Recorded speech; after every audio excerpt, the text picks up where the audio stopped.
Hello!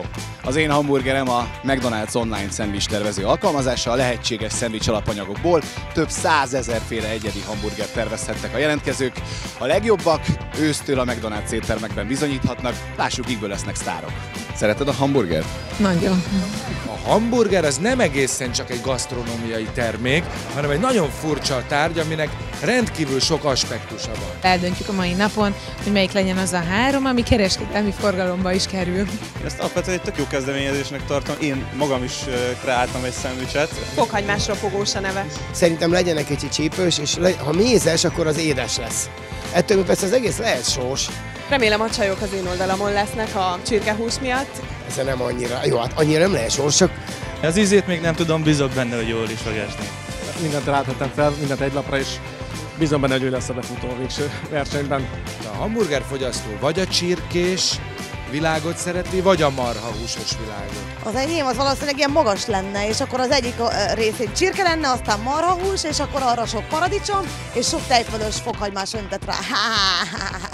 hát ha én raknék össze egyet, akkor az biztos, hogy 2 hús van. De még az is megkockáztatom, hogy lehet, hogy halas szendvicset csinálnék. Egy panírozott csirkehús van benne. Egyértelműen csirkehúsos, Dupla hús, tripla sajt, szalonna. fokhagymás szószos, sült hagymás is.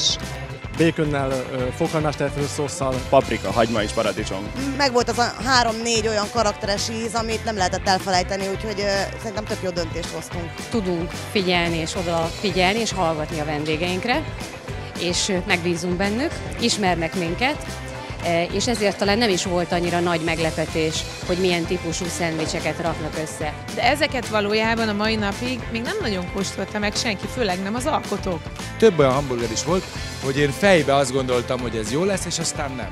Finomabb volt a hamburger, mint amire számítottam. Meglepően jó volt, hál' Istennek a reakcióra. Tükrözi az ízlésemet a hamburgerem.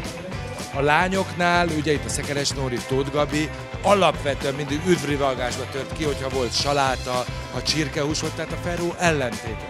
Őszintén, én a 6-nál már úgy éreztem, hogy mindegyiknek ugyanolyan íze van. Tudom, amikor már annyira...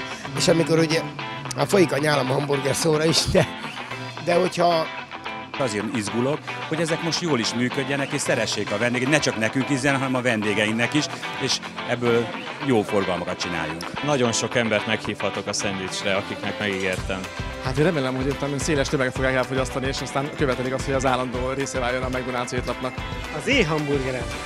Hát most azt kéne, hogy egy kicsit le kéne dőlni. Több mint 21 000 beérkezett egyedi hamburgerterv, több mint 280 000 szavazat, így sikerült a McDonald's én hamburgerem kampánya. Irány burkolni! Én otthon próbáltam csinálni, nem jön össze a szósz.